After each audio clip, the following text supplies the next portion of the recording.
For years, activities of nomadic herdsmen have featured strongly as one of the main catalysts to conflict zones in the sub-region. Many countries in the ECOWAS bloc have had to deal with the brunt of these herdsmen and their animals, including loss of lives, displacement of community folks, as well as destruction of farms. Rape, murder, and robberies continue to feature in their rather unfortunate quest to share boundaries with rightful owners everywhere they go. But while a lasting solution to this problem might have eluded many people, the Member of Parliament for Klote Kwale, Dr. ZANETOR RAWLING, thinks otherwise and has professed this. She believes treating the nomadic herdsmen as international travelers is the way to deal with the menace. There's been a rise in kidnappings in Ghana, for example, and a lot of the kidnappings are happening within the Fulani community. And a lot of huge ransoms have been paid out. There's been a lot of violence between the herdsmen and, and the indigents wherever they find themselves. The issue of nomadic peoples is nothing new. But as nation states become more established and people become more territorial, the movement of such persons in and out of such territories will have to be treated the same way as we now treat international travel. We can't go on pretending as if it's not creating some friction within our various countries. Because what it's resulting is a lot of instability, it's resulting in conflict, it's resulting in loss of life. And we must not have a situation where a particular lifestyle that has existed for centuries has now become a threat to they themselves and to the people in whose countries they find themselves. So if we're going to allow this movement to continue, it has to be done within the context of the way when you get to the border in Togo, you have to present your passport. When you have baggage, you must declare your baggage.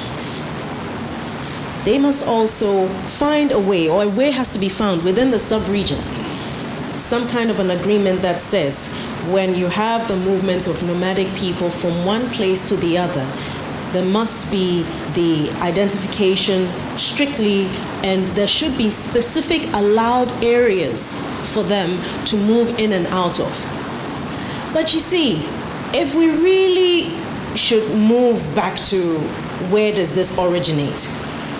It's about people moving around because climate changes or the weather changes, the seasons change, and they're just moving around to ensure that they have access to water, that they have access to grass for their cattle.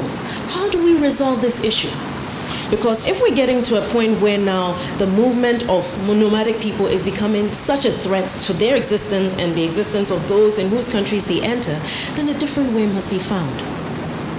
A lot of the ethnic groups in Ghana used to be migratory. They've settled. They have moved away from their ancient way of life because things have changed. And therefore, if we're looking at that situation, it's either a case where, and the possibilities are many. This is only to think outside the box on how to handle a situation that is not going away, but that needs to be addressed. Is it a case where as soon as there's entry, and bear in mind, a lot of the times, we're not sure where they enter the country from officially. The people in those areas know how they get in. But it's a case of these are people who have mingled for many, many centuries, who have family across various borders.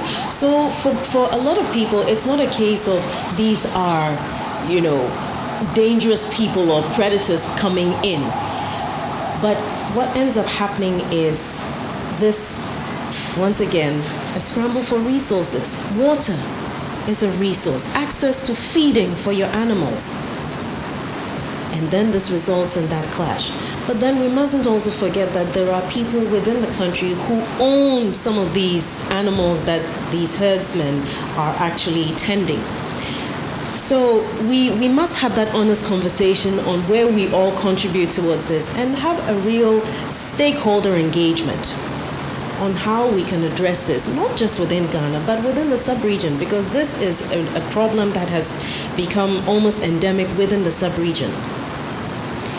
And so, is it a case of tagging the cattle to ensure that their movement can be monitored? When you travel across international borders with a dog, you need a passport. So should we be looking at a situation where if you have your cattle have to be tagged, and the entry of how many are coming in, all of that must happen, which means that veterinary services as part of border control. We need to evolve in how we address this issue because it's not going away and it's getting worse. And the crime statistics from this year are so disturbing. We need to address this before it goes out of hand.